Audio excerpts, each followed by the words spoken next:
Good morning, dear students. Mansi, Nam, Arya, Mayur, Ashutosh.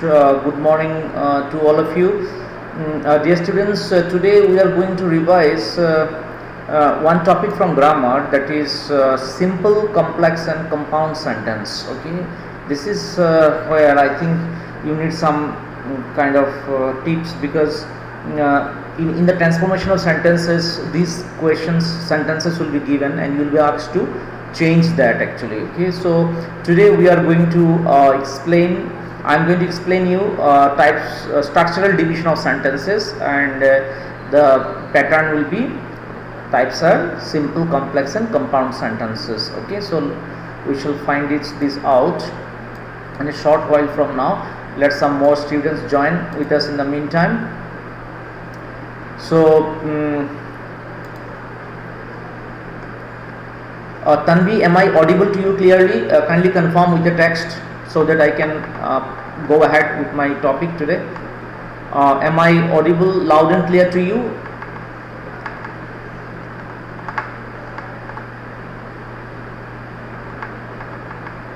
Kindly text me, dear students. Am I audible loud and clear? Okay, thank you Tanvi, thank you so much.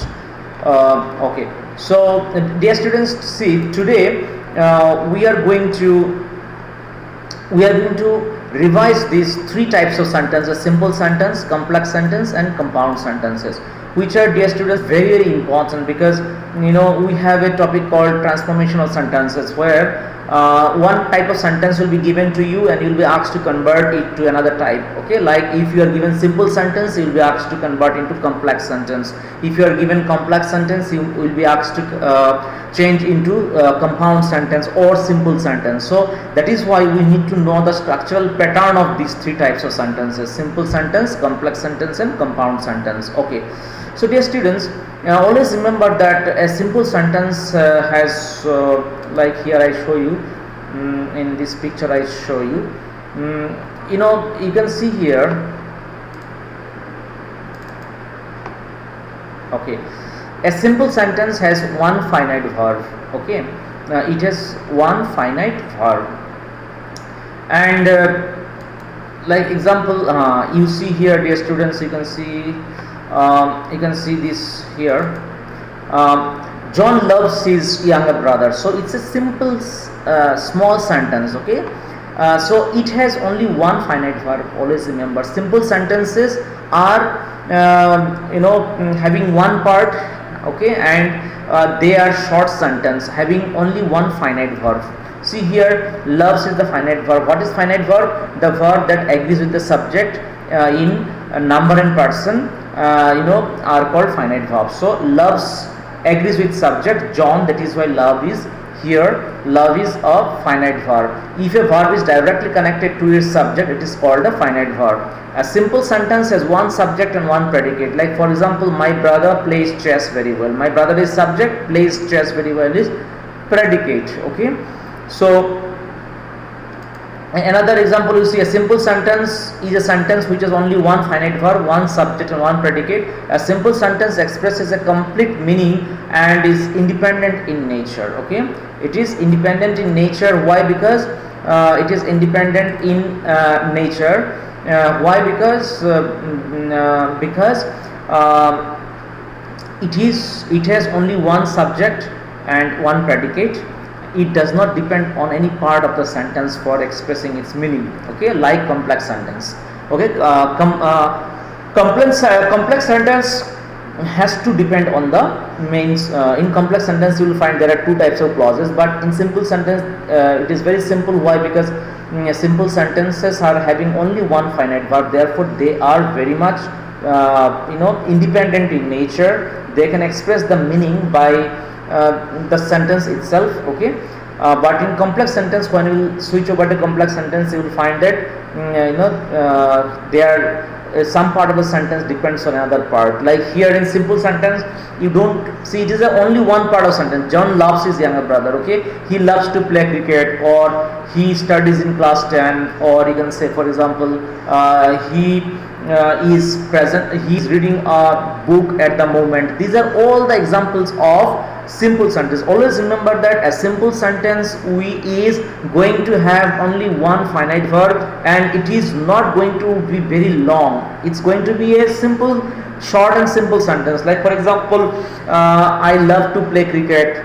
Okay, likewise I can say, I'm going to New Delhi tomorrow, or you can say I might go to New Delhi next month, or you can say one of my friends lives in Mumbai presently. So these are all the examples of simple sentences. Why? Because in all the sentences that I have just spoken to you, they have only one finite verb. Okay, only one finite verb, and they do not have different parts. They have only one part. All the sentences, if you have noticed, all the sentences have only one part. Okay, one part.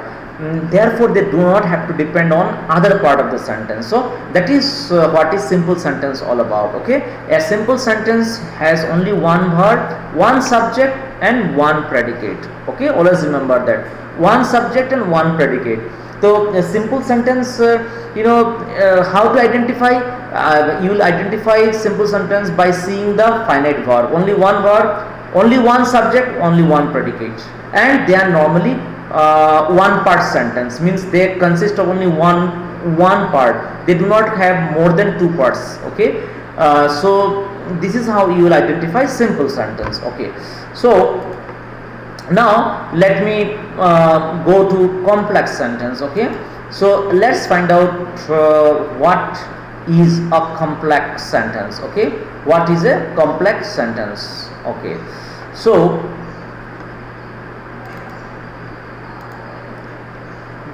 just a minute, I'll just let you know what is a complex sentence, so that you are able to identify and discriminate between these two types of sentences. Okay, so as you can see here, dear students, a complex sentence has more than one part in a sentence. Okay, unlike the simple sentence which has only one part, but complex sentence has more than one part in a sentence. For example, if it rains, I shall not go outside.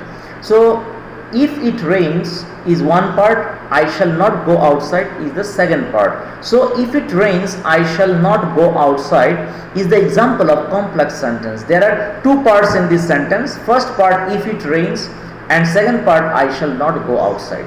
So what is the first criteria for a complex sentence? The first criteria is a complex sentence has more than one part in a sentence. A complex sentence has more than one part in a sentence. Okay, as you can see in the example, there are two parts. If it rains is one part, and I shall not go outside. Next, you see, dear students, a complex sentence has one main clause and one subordinate clause. Okay, for example, we returned home because it started raining. Which is the main clause? We returned home. Dear students, remember, if a sentence has more than one part, or in other words, if a sentence consists of two parts, then always remember that in complex sentences, what happens? In complex sentences, one part is called, main clause, another part is called subordinate clause. You always remember, one part is called main clause, another part is called subordinate clause. Okay, so what is the main clause? Let me explain you. See, for example, in the first example also there are two clauses. This is if it rains is subordinate clause, and I shall not go outside is main clause. Okay, so dear students, just a minute. Yes, good afternoon everyone. I am explaining you the basic difference between simple sentence, complex sentence and compound sentence, so that you are able to convert them when you are asked to convert in the examination. Okay, like for example, you will be given simple sentence, you will be asked to convert in complex or compound sentence, or might be you are given complex sentence, you will be asked to convert into simple or compound sentence, or you are given compound sentence, you will be asked to convert into simple sentence. So likewise, the different types of questions are given under the topic transformation of sentences in your grammar section. Okay, so that is why I am explaining you the structural differences between simple sentence, complex sentence and compound sentence, and how you can identify which one is simple, which one is complex, and which one is compound sentence. So please do listen very carefully, because in my next class I shall also take a quiz on this particular topic, simple, complex and compound sentences.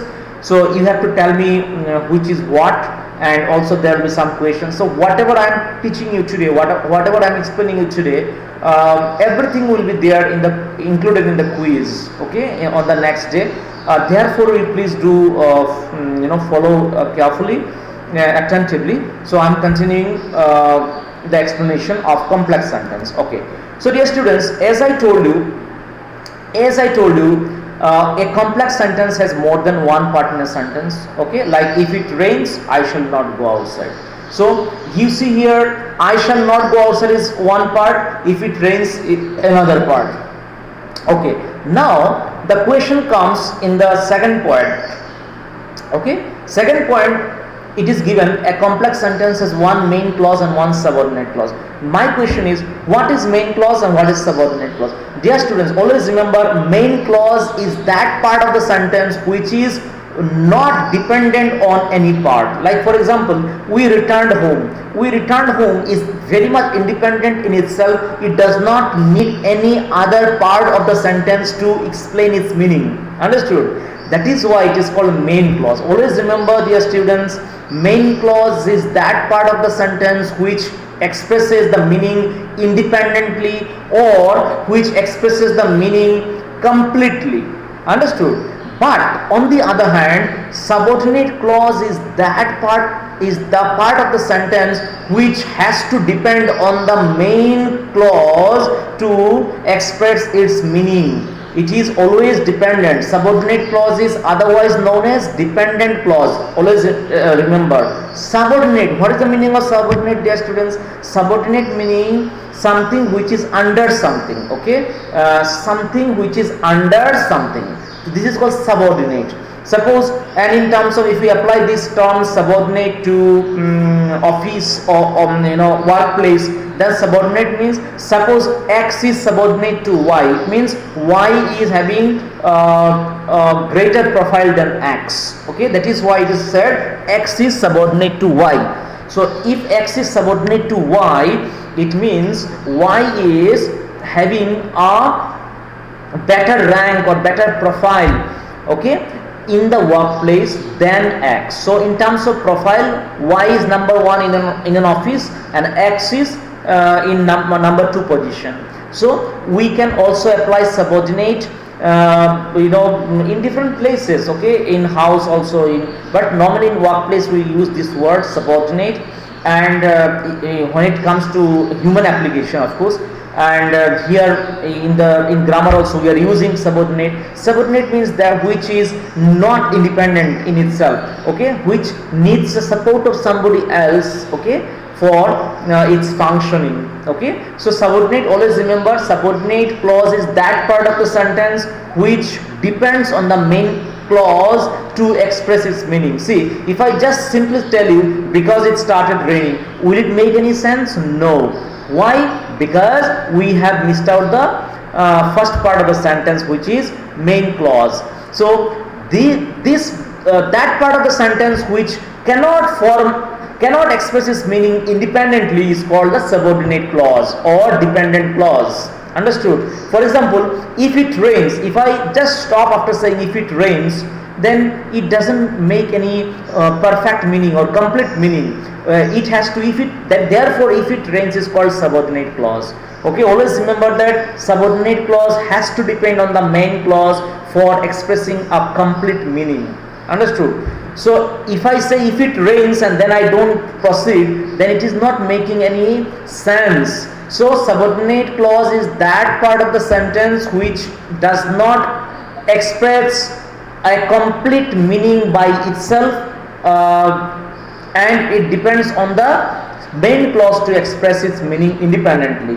Okay, like we return home is making sense, I shall not go outside is making sense, They are independent because they express the full meaning. So always remember, principal clause or the main clause is that part of the sentence which expresses complete meaning and which is independent in nature, whereas subordinate clause is that part of the sentence which does not express its meaning completely and which is dependent on the main clause to express its meaning independently. Understood?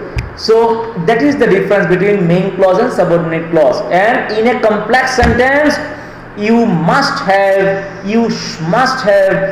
a subordinate clause and a main clause. Okay, sometimes you can see the structure. Sometimes the subordinate clause the sentence starts with, and sometimes the subordinate clause goes in the second part of the sentence. Okay, so it depends on which kind of sentence you are using. Understood? It depends on that. Okay, so this is the structural pattern of complex sentence, dear students. Okay, so you see here, main clause refers to that part of the sentence which expresses a complete meaning without having to depend on any part of the sentence. So you understood now. Okay, now for example, you see here, I shall not go outside, we returned home. Okay, these are the examples of main clauses, whereas subordinating clause means the part of the sentence which cannot express a complete meaning without the help of main clause. Example, if it rains, because it started raining. These two are the examples of subordinate clause. Okay, so now dear students, let me explain you the meaning of compound sentence, which is very important. Remember, okay, like complex and simple sentence, we've got to know the meaning of the compound sentence also. So what is a compound sentence? If you have a sentence with more than one main clause is a compound sentence. More than one main clause. So we found that in a simple sentence there is one main clause. I mean, there is only one sentence only, so only one clause, that is main clause. But a complex sentence, there are two clauses, one is main clause, another is subordinate clause. But in compound sentence, we have more than one main clause. For example, search his pocket and you will find the watch. So dear students, you can see here, search his pocket is first main clause, and second main clause is you will find the watch. Okay, you will find the watch. So there are two main clauses. There are two main clauses, dear students, in this sentence. One is search his pocket, another is you will find the watch. So basically what happens in compound sentence, you shall find two independent sentences being connected by and, but, therefore, all this. Understood? So if we find two independent sentences in a clause, in a sentence, if you find two independent sentences being connected with conjunction like and, but, together with all this, then you shall take it for granted that it is the example of a compound sentence. So you can see there are two main clauses being joined by and. So how do you know two main clauses? Because these clauses are independent in nature, and main clauses are always independent. Because they express the complete meaning by themselves. They don't have to depend on any part of the sentence to express its meaning. Okay, therefore we understand that these are the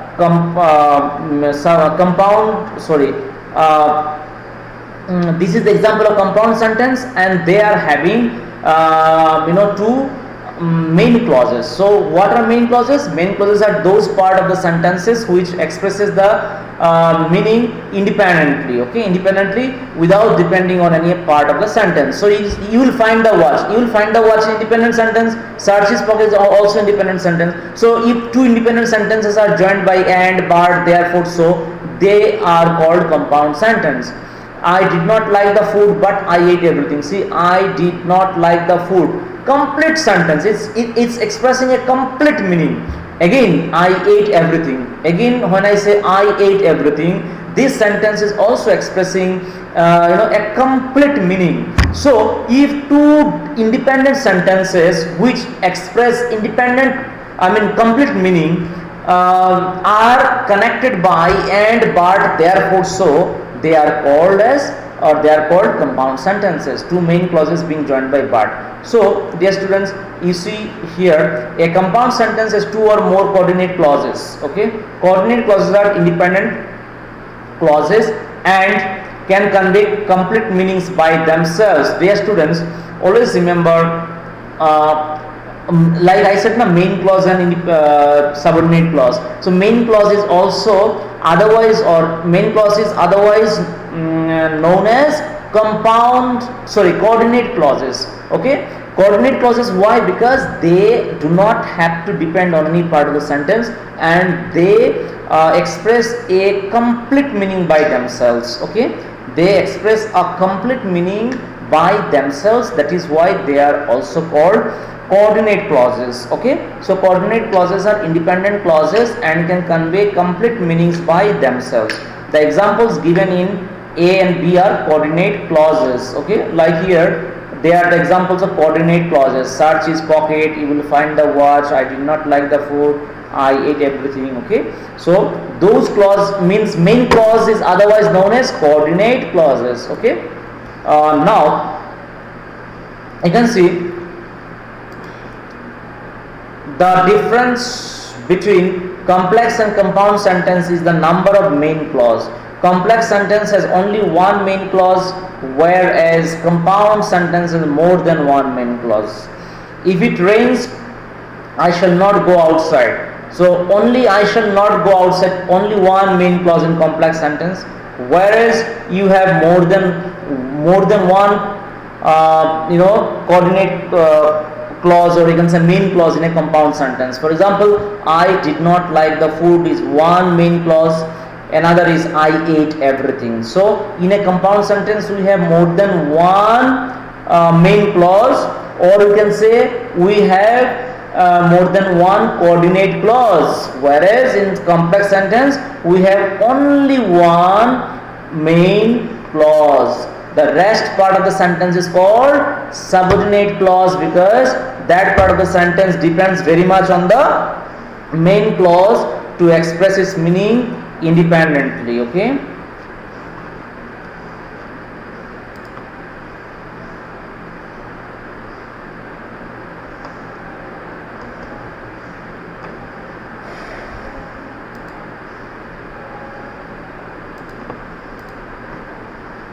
okay, so dear students, did you understand the difference between simple, complex and compound sentence? Do you have any doubt? You can ask me, otherwise I shall ask you a question. Do you have any, first of all you tell me, do you have any doubt regarding these three types of sentences? Let me know if you have.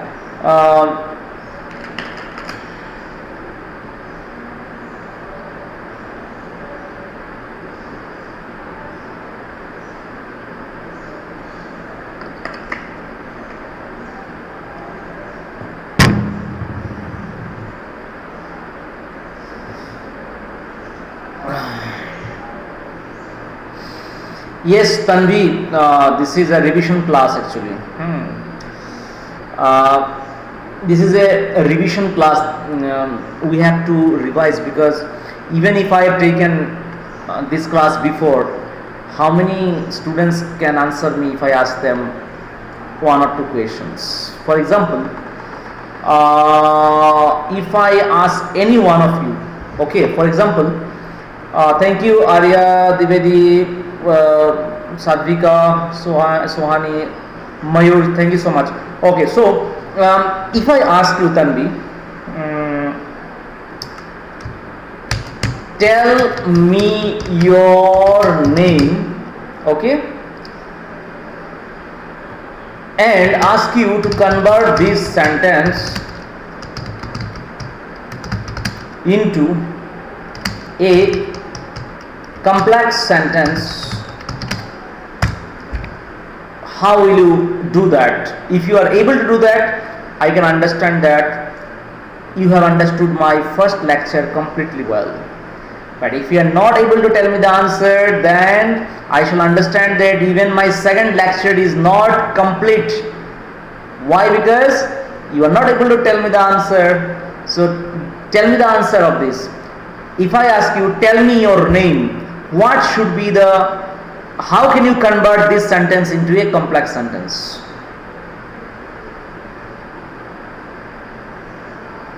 Write down, just text me the answer of this question. The question is, tell me your name. How can you convert this sentence into a complex sentence?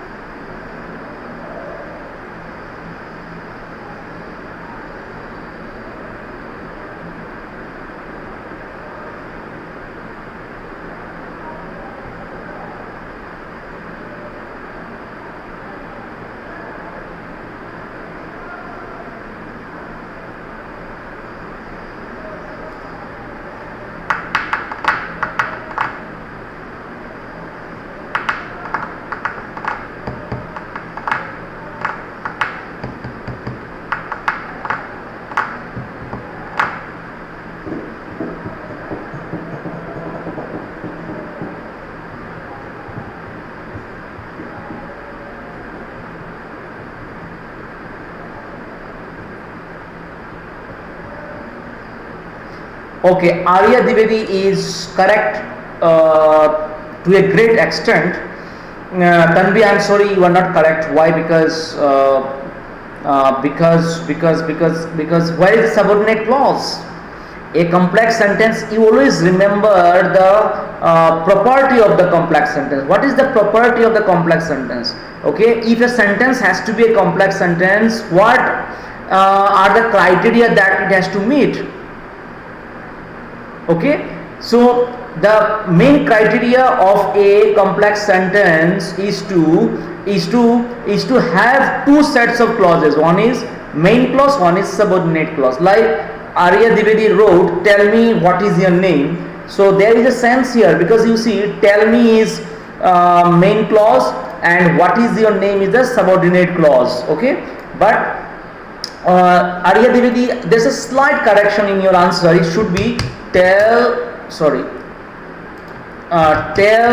me what your name is. Okay, so this is grammatically more correct. Of course, spoken English you can use tell me what is the name. So there is nothing wrong in informal language, but when it comes to the purely grammatical usage, the sentence should be tell me what your name is.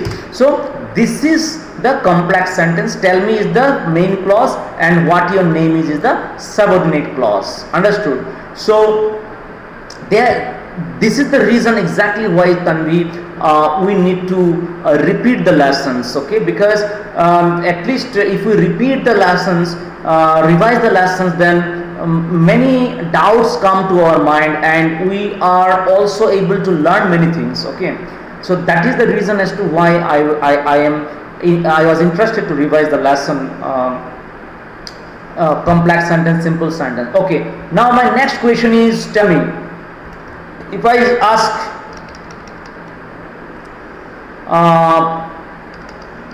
say for example, if I say write down your address. Okay, write down your address, and you have to make the sentence into a complex sentence. How will you make? Tell me what your, write down your address. Write down your address. How will you make this sentence a complex sentence?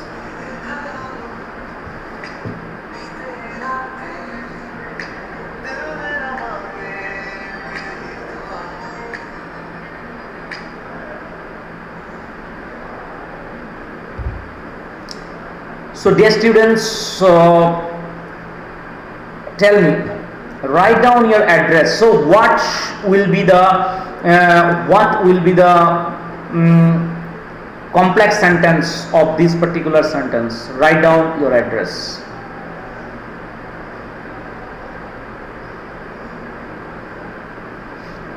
Another question I give you, have you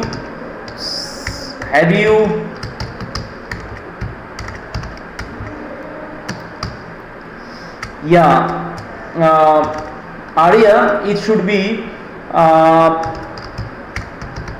this address should be split up. Arya, address should be split up into several phrases. Okay, address means what? Address it means where we live. The place where you live is called address, right? So we've got to split this word address into several phrases to be able to make it a complex sentence.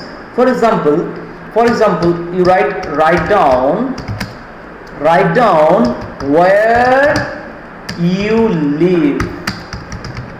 This will be complex sentence, Arya, because write down is the main clause and where you live is the subordinate clause. Okay, it's a noun clause actually. It's not an write down where you live. There are two clauses here. One is main clause, one is subordinate clause. Okay, so address should be split up into several phrases. Only then you can make it a complex sentence. Okay, another example quickly, dear students. Another example quickly. For example, okay, if I say can you tell me the way of doing this task, for example task.